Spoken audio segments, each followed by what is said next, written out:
आप सभी का अभिनंदन है हिंदी पथिक में। आशा करती हूँ आप सभी स्वस्थ होंगे और अच्छे से होंगे। हम हिंदी पत्रकारिता से संबंधित कुछ प्रश्नों को हल कर रहे थे जो आपकी आगामी परीक्षा की दृष्टि से उपयोगी होंगे।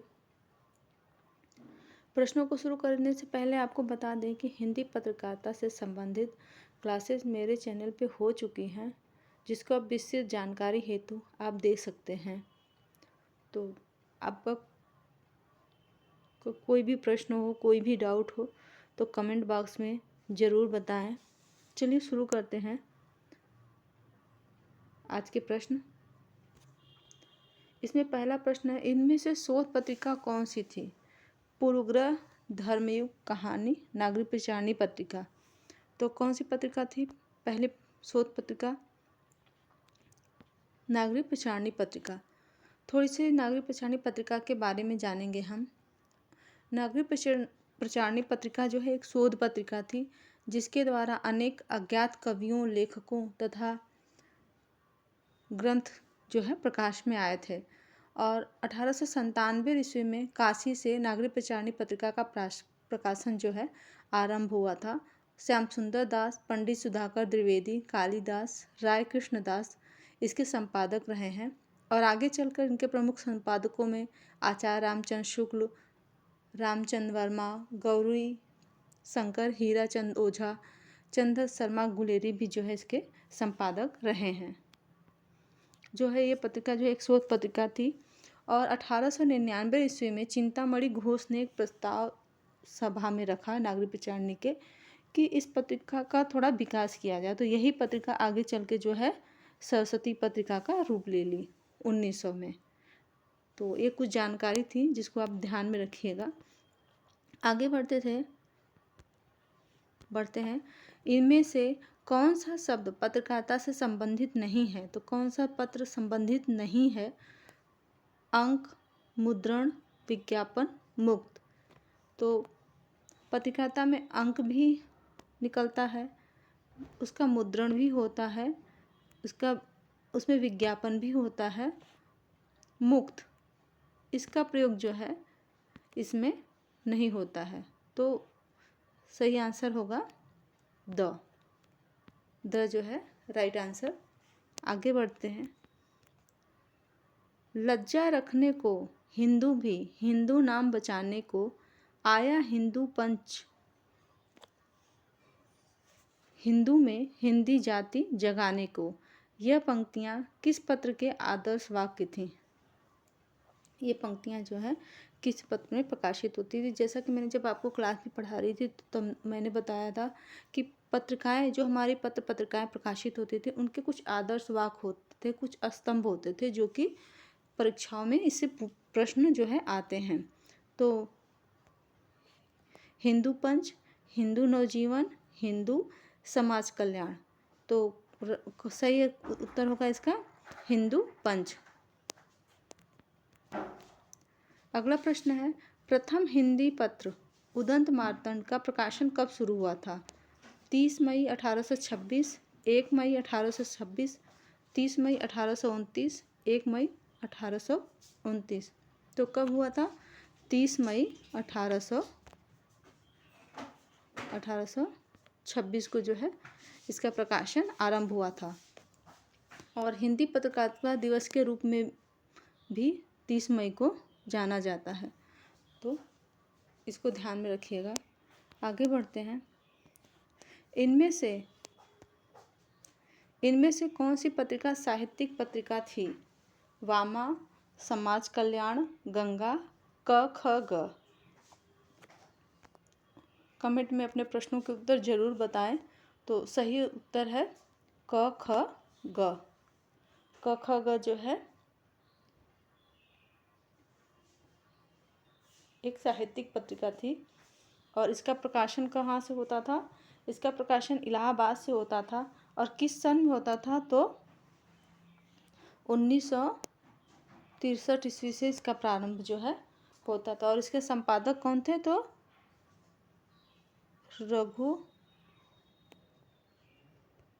रघुवंश थे इसके संपादक।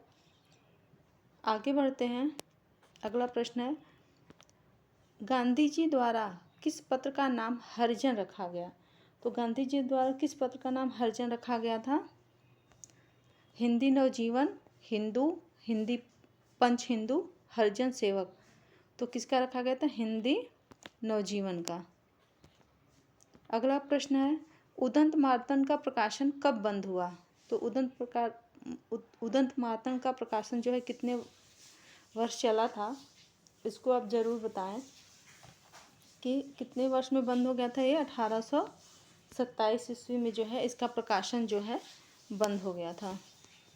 कवि वचन सुधा पत्रिका जो थी कहाँ से प्रकाशित होती थी?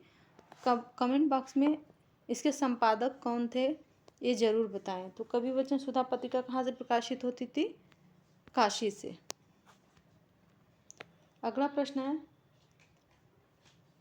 बाबू विष्णु पराड़कर ने किस पत्र के माध्यम से पत्रकारिता के क्षेत्र में प्रवेश किया था? हितवार्ता, भारत मित्र, हिंदी वंगवासी, आज। किस पत्र के माध्यम से प्रवेश किया था? तो हिंदी वंगवासी के माध्यम से जो है बाबू विष्णु पराड़कर ने पत्रकारिता का आरंभ किया था। और ये कौन सा समय था? तो 1890 ईस्वी था। सन मैं आपको इसलिए बताते चल रही हूँ कि अगर मान लीजिए क्रम लगाने वाले प्रश्न आए तो आप उसको आसानी से जो है कर सकें। और आज का प्रकाशन कब होता था? आज का प्रकाशन जो है 1920 से होता था। और वर्तमान में भी अभी भी अखबार आता है और हम आज का प्रकाश पढ़ते हैं। और इसके जो संपादक कौन थे? श्री प्रकाश पराड़कर। और यह दैनिक पत्र था। और कहाँ से प्रकाशित होता था? तो ये भी वाराणसी से जो ही प्रकाशित होता था। आगे बढ़ते हैं। अगला प्रश्न है,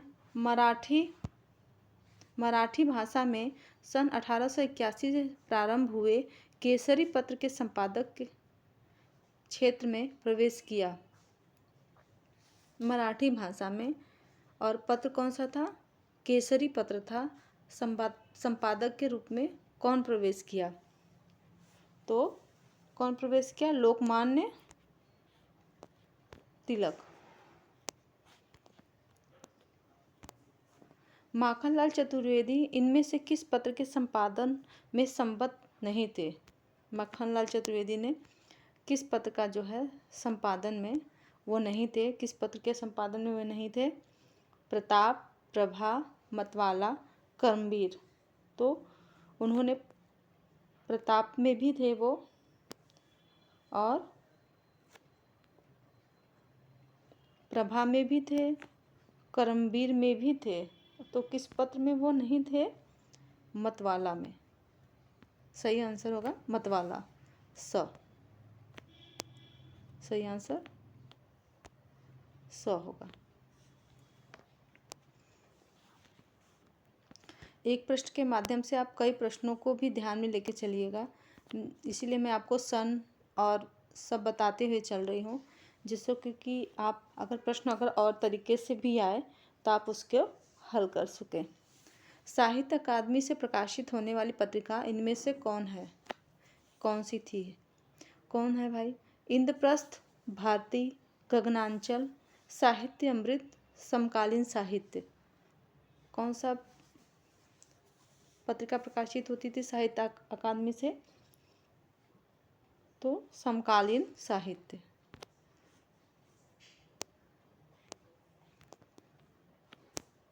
इनमें से कौन से रचनाकार मतवाला मंडल में सम्मिलित नहीं थे? तो कौन से सम्मिलित नहीं थे?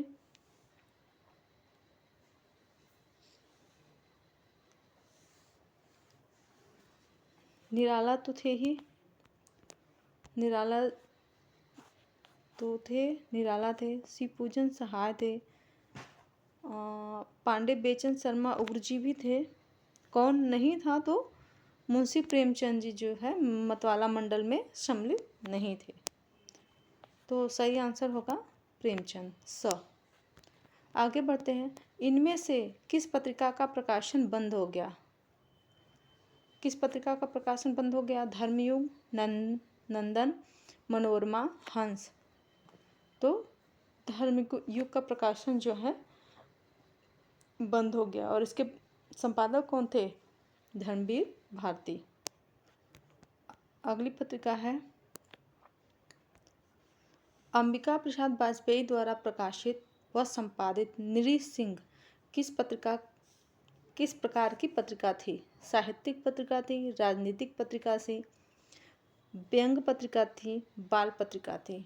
तो ऐसे भी प्रश्न आएंगे। जब आप डिटेल में क्लास में पढ़ेंगे तब जो है अब प्रश्न ये नहीं कि आप ऊपर ऊपर सन याद कर लिए, सब याद कर लिए, आप आंसर दे जाएंगे। नहीं, जब तक आप उसको डिटेल में नहीं पढ़ेंगे तब तक आप चीज़ें नहीं समझ पाएंगे। आप पत्रिकाओं से ऐसे भी प्रश्न आते हैं कि ये कैसी पत्रिका थी। अब जैसे स्त्री से संबंधित कौन सी पत्रिका थी, तो अगर आपको बाला बोधनी पता रहेगा तब आप बताएंगे ना कि बाला बोधनी जो थी, जो स्त्री से संबंधित पत्रिका थी, तो कैसी पत्रिका थी? राजनीतिक पत्रिका थी।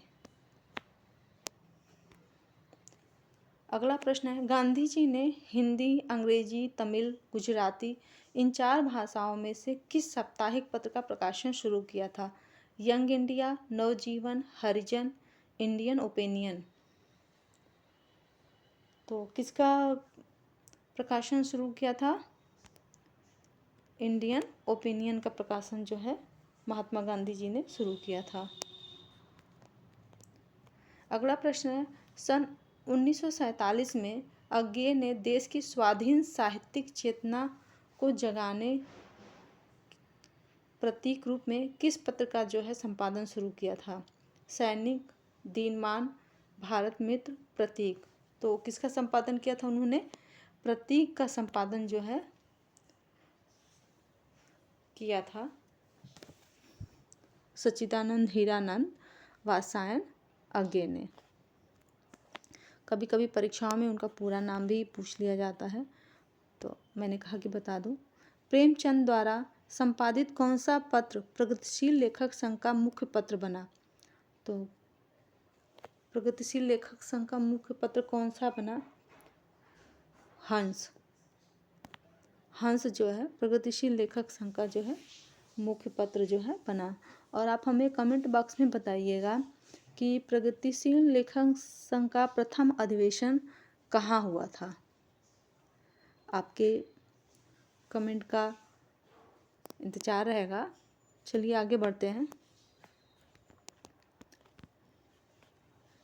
अज्ञे ने इनमें से किस पत्र का संपादन नहीं किया? तो किसका नहीं किया था अज्ञे ने इसका संपादन? दिनमान का भी किया था, नवभारत टाइम्स का भी कुछ समय के लिए किया था, सैनिक का भी किया था। किसका नहीं किया था? तो भारत मित्र का संपादन जो है अज्ञे ने नहीं किया था। सही आंसर होगा द जो है सही आंसर है इसका। आगे बढ़ते हैं। सारिका में समांतर कहानी विशेषांक की कितनी श्रृंखलाएं जो है प्रकाशित होती थी? कितनी श्रृंखलाओं का प्रकाशन जो है विशेषांक के रूप में होता था? तो 10। कितना होता था? 10। हिंदी अकादमी दिल्ली से प्रकाशित होने वाली त्रैमासिक पत्रिका कौन सी थी? गगनांचल, समकालीन साहित्य, नवरंग, इंद्रप्रस्थ, भारती? तो कौन सी पत्रिका थी? इंद्रप्रस्थ भारती। अगला प्रश्न है निम्नलिखित में से कहानी पत्रिका कौन सी थी जिसमें कहानियाँ छपती थी? तो कौन सी पत्रिका थी? सारिका। सारिका में जो है सारिका जो है कहानी पत्रिका थी। इनमें से कौन नवभारत टाइम्स के संपादक नहीं रहे? अज्ञे जी भी थे, राजेंद्र माथुर भी थे, विद्यानिवास मिश्र थे। कमलेश्वर जो है नवभारत टाइम्स के संपादक नहीं रहे। तो सही आंसर होगा इसका स। अगला प्रश्न है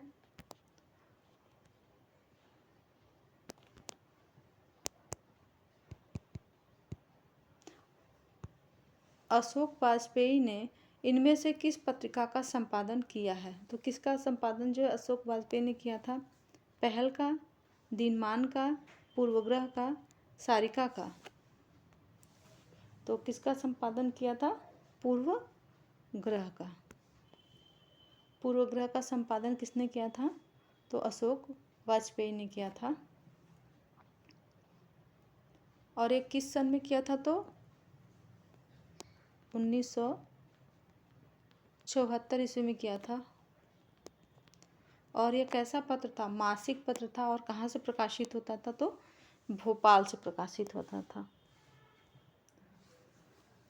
निम्नलिखित में साहित्यकारों में से किसने धर्मयुग का संपादन किया?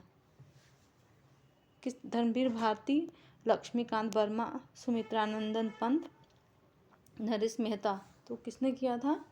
धर्मवीर भारती ने जो धर्मयुग का प्रकाशन किया था। अब सुमित्रानंदन पंत का कौन सा पत्र था? पहले लक्ष्मीकांत वर्मा के पत्र को जान लेते हैं। लक्ष्मीकांत सबसे महत्वपूर्ण पत्र है। अक्सर पत्र परीक्षाओं में जो है इसके बारे में इस पत्र के पूछ लेता है। नए पत्ते। नए पत्ते किसका पत्र था? तो लक्ष्मीकांत वर्मा का जो है पत्र था। और ये किस सन में प्रकाशित होता था? तो 1953 ईस्वी में, नहीं सॉरी 1950 ईस्वी में जो है दिल्ली से प्रकाशित होता था। और यह साप्ताहिक पत्र था। और सुमित्रानंदन पंत का कौन सा पत्र था? रूपाब, जो कि 1938 ईस्वी में प्रकाशित होता था। और यह मासिक पत्र था। और कहाँ से प्रकाशित होता था? तो काला काकर नामक स्थान से प्रकाशित होता था। और नरेश मेहता का महत्वपूर्ण पत्र है कृति। कृति जो है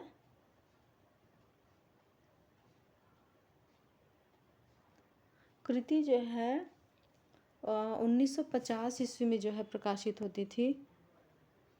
कृति 1950 में ईस्वी में थी। और नए पत्ते जो है 1953 ईस्वी में थी। ध्यान रखिएगा सन का थोड़ा सा, लेकिन ये राइट है। नए पत्ते जो है 1953 ईस्वी था। और कृति जो है 1950 ईस्वी में जो प्रकाशित होती थी। कृति जो है दिल्ली से प्रकाशित होती थी।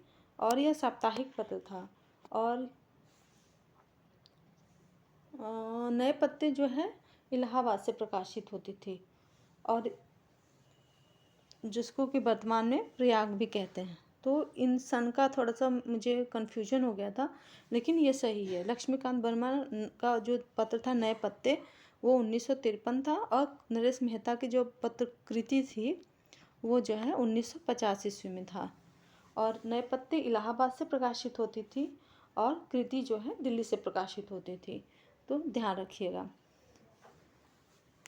आज इतना ही। कुछ PYQ प्रश्नों को और देखेंगे जो कि पत्रकारिता से संबंधित हैं। और आपको क्लास कैसी लगी, अपनी प्रतिक्रिया आप लोग अवश्य दें। और अपने सहपाठियों के बीच में शेयर करें, ज़रूर शेयर करें। अगर आप चैनल पर नए हो तो चैनल को सब्सक्राइब कर लीजिएगा, ताकि आपके आगे की क्लास की जानकारी आपको मिल सके, आप तक पहुंच सके। और कहते हैं ना कि ज्ञान ही एक ऐसी वस्तु है जिसको आप जितना बांटेंगे वह बढ़ती ही जाएगी। तो आप लोग से अनुरोध है कि क्लास को ज़्यादा से ज़्यादा शेयर करें ताकि लोगों तक पहुँचे। आप अपना और अपनों का ख्याल रखिएगा। धन्यवाद।